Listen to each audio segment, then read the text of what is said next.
हाँ बेटा, video number 1 है ना बेटा। हम पढ़ रहे थे अनुसंग गुणधर्म। अनुसंग गुणधर्म हमारे 4 सिलेबस में 4 अनुसंग गुणधर्म हैं। विलयन के वे गुणधर्म जो विलयन में उपस्थित विलय के मोलों की संख्या, कणों की संख्या पर निर्भर करते हैं, उनकी प्रकृति पर नहीं, अनुसंग गुणधर्म कहलाते हैं। 4 पढ़ाए थे। पहला है वाष्प दाब में आपेक्षिक अवनमन, दूसरा क्वथनांक उन्नयन, फिर तीसरा हिमांक अवनमन और चौथा परासरण दाब। ये 4 पढ़ने अपन को, है ना। सबसे पहले हिमांक अवनमन, इसके बारे में पढ़ते हैं। हिमांक अवनमन ये अनुसंग गुणधर्म नंबर 3 ये पढ़ना है। जैसे क्वथनांक उन्नयन होता है ना, ऐसे ही हिमांक बिल्कुल उल्टा। क्वथनांक और हिमांक एक दूसरे के उल्टी प्रक्रिया है। क्वथनांक उन्नयन और हिमांक अवनमन। अवनमन का मतलब कमी होता है, हिमांक मतलब जमना। सबसे पहले इंग्लिश में डिप्रेशन इन फ्रीजिंग पॉइंट बोलते हैं इसको। डेल टी वी की जगह डेल टी एफ आ गया, डिप्रेशन। सबसे पहले हिमांक के बारे में समझते कि हिमांक किसे कहते हैं, क्या होता है हिमांक मतलब। अवनमन मतलब कमी, कैसे कमी होती है, हिमांक होता क्या है। तो जब किसी द्रव का वाष्प दाब उसकी ठोस अवस्था के वाष्प दाब के बराबर हो जाए, हिमांक यानी फ्रीजिंग यानी जमना। जब किसी द्रव का हिमांक बिंदु किसे कहते हैं, जब किसी द्रव का वाष्प दाब उसकी ठोस अवस्था के वाष्प दाब के बराबर हो जाता है, वही उसका हिमांक कहलाता है। किसी द्रव का हिमांक उसका वह बिंदु है जब उसका वाष्प दाब उसकी ठोस अवस्था के वाष्प दाब के बराबर हो जाता है, तब वह जम जाता है, वही उसका हिमांक बिंदु कहलाता है। जैसे जल का हिमांक 100 डिग्री सेल्सियस है, जल का हिमांक 0 डिग्री सेल्सियस है। तो 0 डिग्री सेल्सियस पर जल का वाष्प दाब उसकी ठोस अवस्था यानी बर्फ के वाष्प दाब के बराबर हो जाता है, इसलिए जल 0 डिग्री सेल्सियस पर जम जाता है, इसलिए जल का हिमांक 0 है। तो किसी भी द्रव का हिमांक उसका वह बिंदु होता है जब उस द्रव का वाष्प दाब उसकी ठोस अवस्था के वाष्प दाब के बराबर हो जाए, तभी वो जमना चालू कर देता है और जम जाता है, हिमांक। अब क्वेश्चन उठता है हिमांक अवनमन। हिमांक अवनमन किसे कहते हैं, हिमांक में होने वाली कमी क्या होती है उसको समझते हैं। ये कोई शुद्ध विलायक है। जब किसी शुद्ध विलायक में अवाष्पशील विलेय पदार्थ घोला जाता है, जो उसकी वाष्प नहीं बनती, अवाष्पशील विलेय पदार्थ अगर शुद्ध विलायक में घोल देते हैं, तो इस शुद्ध विलायक के वाष्प दाब में, या बोल लीजिए कि विलयन जो बनेगा उसके वाष्प दाब में तो कमी होती है। देखिए कमी हो रही है, कमी होती है, वाष्प दाब में कमी। क्वथनांक में वृद्धि होती है, क्वथनांक बढ़ता है, और हिमांक में कमी होती है। मतलब वाष्प दाब में होने वाली कमी हिमांक में होने वाली कमी के समानुपाती होती है। जब किसी शुद्ध विलायक में वाष्पशील विलेय पदार्थ हो जाता है, तो विलयन के वाष्प दाब में कमी, क्वथनांक में वृद्धि और उस विलयन के हिमांक में कमी होती है।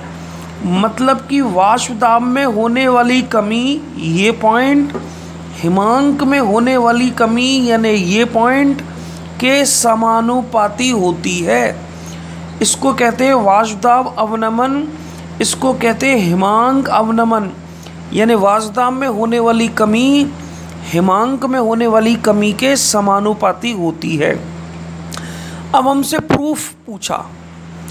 पूछा कि वाष्प दाब में होने वाली कमी हिमांक में होने वाली कमी के कैसे समानुपाती होती है, ग्राफ द्वारा समझाइए। तो मैं बिल्कुल वही ग्राफ पढ़ाऊंगा जो मैंने क्वथनांक में पढ़ाया था, लेकिन बिल्कुल उसका उल्टा ग्राफ पढ़ाऊंगा। क्वथनांक के अंदर जो ग्राफ था वो नीचे से ऊपर था, इसमें जो ग्राफ आएगा वो ऊपर से नीचे आएगा। समझ में आती है? जो ग्राफ आएगा इसमें ऊपर से नीचे आएगा। कैसे समझते हैं? जैसे ये मैंने ग्राफ पढ़ाया था आपको, ये क्वथनांक उन्नयन का था, ताप और वाष्पदाब के बीच विलायक और विलयन लिया था, नीचे से ऊपर आ रहे थे ग्राफ, ये रहा नीचे से ऊपर। अब मैं ग्राफ ऊपर से कहाँ लाऊंगा, नीचे, देखते हैं, सुनिएगा। अब ये ग्राफ, इसको ध्यान से सुनिए, समझिए।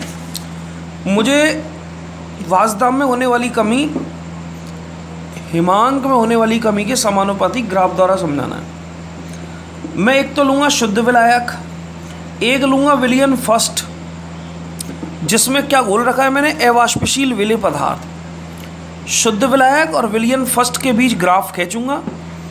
ये ग्राफ ताप और वाष्पदाब के बीच होगा, ताप और वाष्पदाब के बीच ग्राफ है।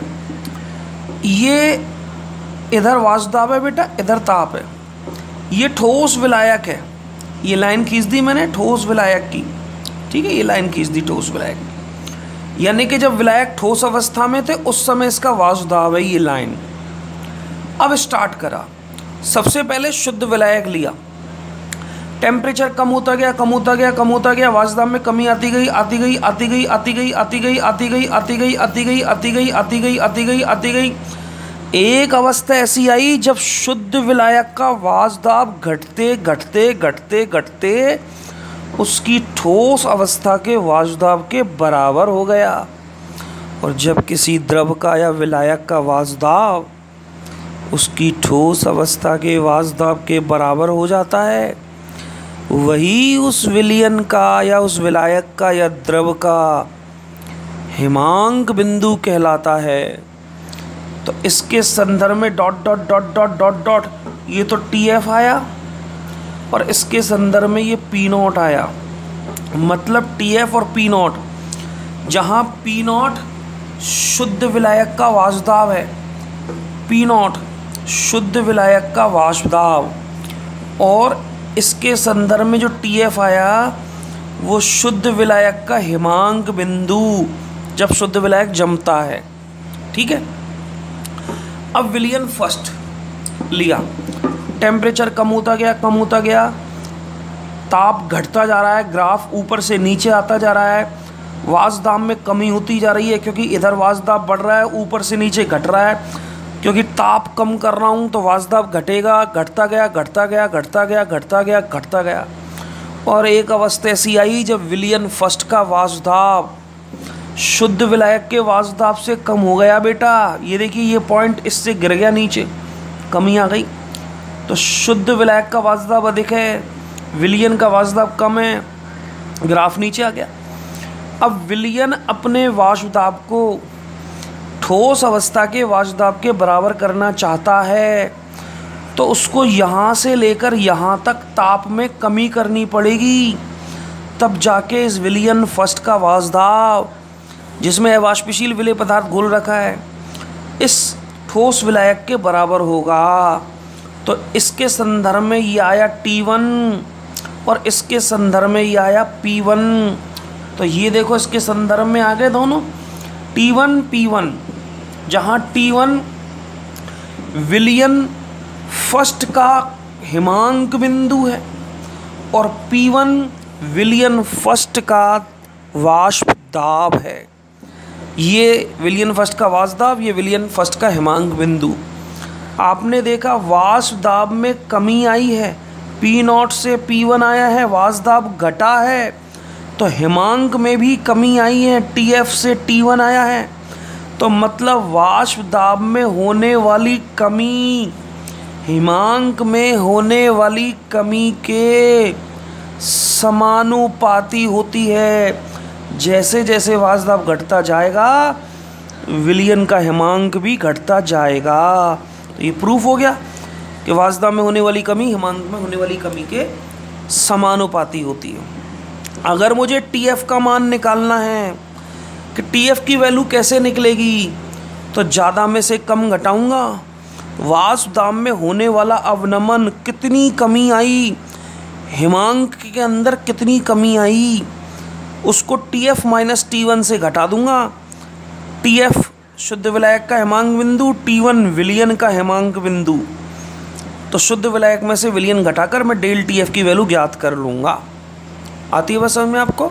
ठीक है, ये मेरा पहला वीडियो। अब इससे संबंधित आगे क्या देखते हैं वो अगले वीडियो में।